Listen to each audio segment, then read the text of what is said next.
Hey YouTube, it's Chris. Welcome back to my life. We're actually going to focus on me for once in this series and one specific aspect. So, in the last video, I was talking about this really cool hobby that my parents had as a result of a wedding gift that they got from the man who would become my godfather. And so, what I'm going to focus on right now is my first experience with Michigan football out of the womb, which was the 1974 Navy game. Now, I don't remember anything from that game. I was 3, which is not an excuse. I just don't remember. But I do, I was raised on a story from that game, which is really cute. And I usually cry about it when I think about it. So we'll see if we can get through it. Back then, my parents and godparents used to park in a parking lot very near the stadium. And their cue to get ready would be when they heard the drums of the Michigan Marching Band coming up Hoover Street, because the band would parade from Rabelli Hall up Hoover Street to get to the stadium. And back then, it was still a year before the 100,000 every game streak started.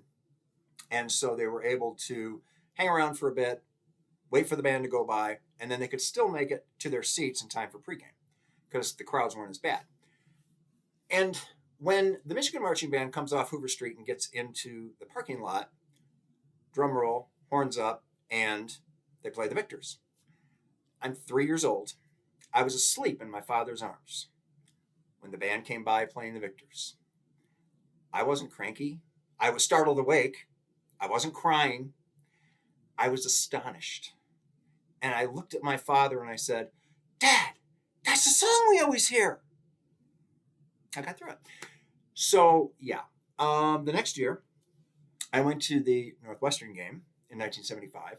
Don't remember anything from that game either, but I know I was there because when I was researching for my novel, How I Grew to Hate Michigan, which is still available on Amazon, by the way, I was listening to some old tapes. My father would sneak a tape recorder into the game along with a lot of Boone's Farm, and he would record the band so that I would have something to listen to all week, and the weeks that I didn't get to go to games.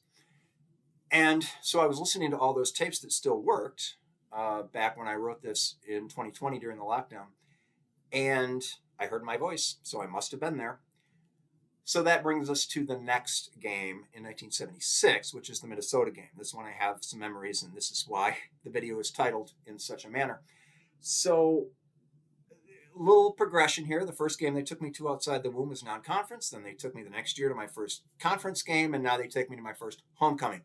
Homecoming's great because you've got the blast from the past, which is the alumni band, and the cheers through the years, which is when all the cheerleaders come back, and they always announce the oldest living cheerleader, which is usually from the class of 35. But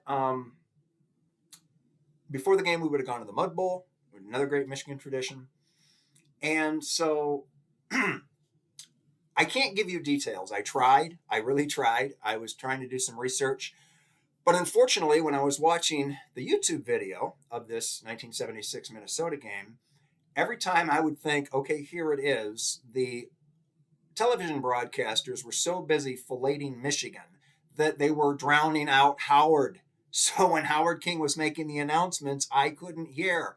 I would hear, "Attention, please." I knew what was coming, but I couldn't hear the name. So I'm pretty sure it was in the second half, right after we forced Minnesota to punt from deep in the south end. But again, I don't know for a fact, so I don't want to lie, obviously, because I don't. But at some point, anyway, back this up.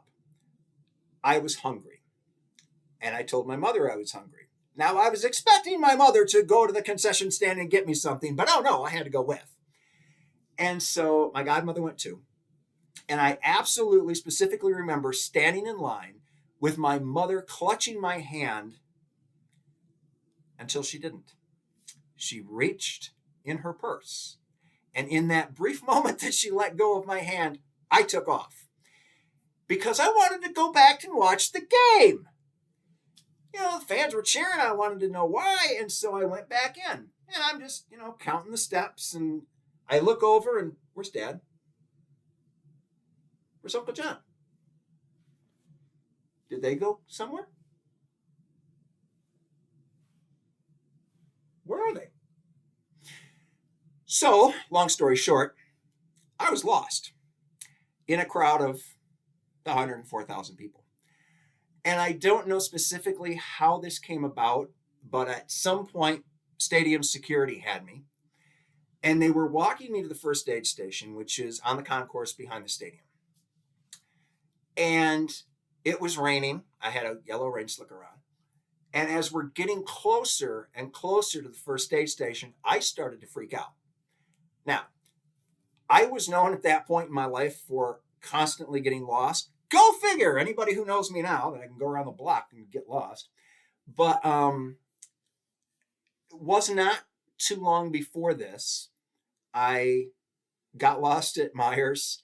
And when my parents found me, my father said, the next time you run away, I'm calling the cops and you're going to jail. Stop it. So this is why I'm freaking out. We're back at the game. As we approach the first aid station, I see an Ann Arbor cop standing out there. And I'm thinking, oh my God, I'm going to jail. I'm not doing this. I'm not doing this. I'm not going to jail. So it's raining, but I refused to go inside because I knew that was jail and I wasn't going in. So they talk to me and they get my information. And I stood outside in the rain along with the Ann Arbor cops. They're wonderful guys. We're all standing outside in the rain. And at some point, again, I wish I could have been a little bit closer on this one for you. Howard King, the public address announcer, your attention, please. Ron Hurlbert, please report to the first aid station. Your son is waiting for you there. Now, when that announcement came, my mother hopped up and Dad's like, just have a seat. We're driving. Let's see if we score. And if, I'll go get him when we're done. And so I don't know how long I was standing out in the rain, but at some point I absolutely remember very vividly seeing my father walk towards me to come get me. And then we went back in to finish watching the game. And I actually was on TV that game. Now, again, don't bother going to YouTube. This is one of the other things I was looking at. It wasn't the ABC feed, which is what I found on YouTube. It was one of the very cool things growing up. We had a PBS station out of Detroit, and every Saturday night in the fall, they would show a replay of the Michigan game. And that was one of my cherished traditions, is sitting up at night watching the game again with my parents, or me watching the game, them watching it again. And I'm not saying it was this year, and I know for a fact that it wasn't this particular game, but there was one time that I absolutely remember I had a horrible ear infection. And the only thing that made me feel good was sitting with my mother in the rocking chair and having my infected ear against her chest. That was very soothing.